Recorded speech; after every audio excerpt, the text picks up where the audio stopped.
8:03 on Tuesday morning, October 21st. We're at 51 degrees, partly cloudy this afternoon, highs low to mid-70s.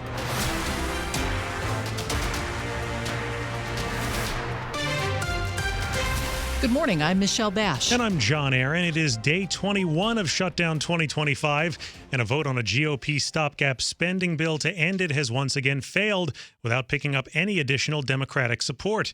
WTOP's Mitchell Miller has the latest today on the Hill. Well, Democrats may not win a lot of points for truthfulness, but you have to give them credit for gall. Senate Majority Leader John Thune chiding Democrats for trying to force negotiations on extending subsidies for the Affordable Care Act.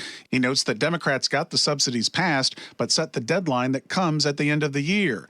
But Senate Minority Leader Chuck Schumer says the GOP has a role to play in making sure that the health insurance premiums of millions of Americans don't skyrocket soon. The ACA premium crisis is not a fix-it-later issue, like Republicans keep pretending it is. It's a fix-it-now issue. On Capitol Hill, Mitchell Miller, WTOP News. Construction is now underway at the White House to build President Trump's $250 million ballroom, despite lacking approval from the federal agency that oversees such projects.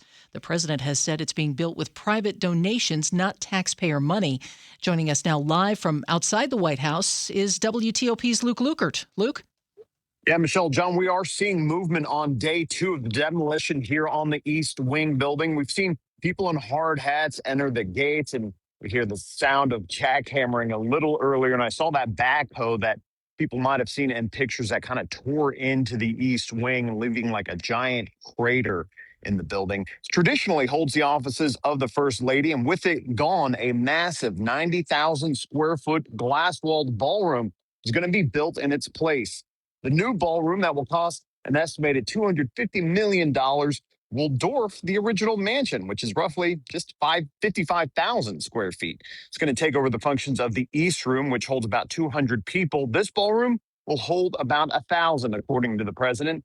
The president also wrote on social media that, as you said, it's going to cost zero money to the taxpayer, privately funded by donors and the president himself. It's scheduled to be finished before the president leaves office in January of 2029.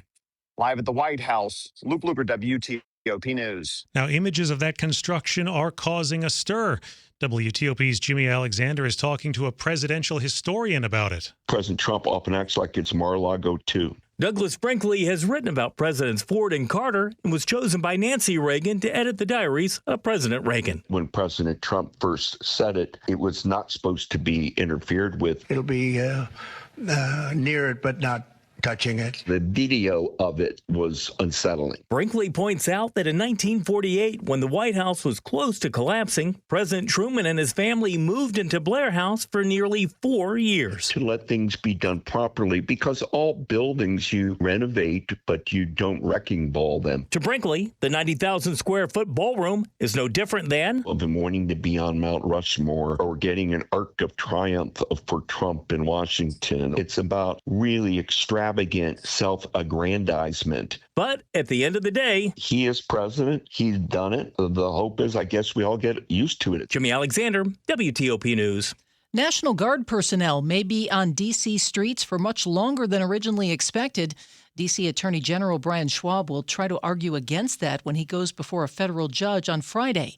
Here's WTOP's Matt Small. Schwab's move comes as the district pushes back against what it says is an illegal and indefinite deployment of National Guard troops under federal control. In a court filing last week, the district says all Guard personnel stationed across D.C., including those from across the U.S., are operating under the command of the D.C. National Guard and the Defense Department. It also reveals plans for what's described as a long-term persistent presence, with troops preparing for winter operations and possibly staying through the nation's 250th anniversary next year.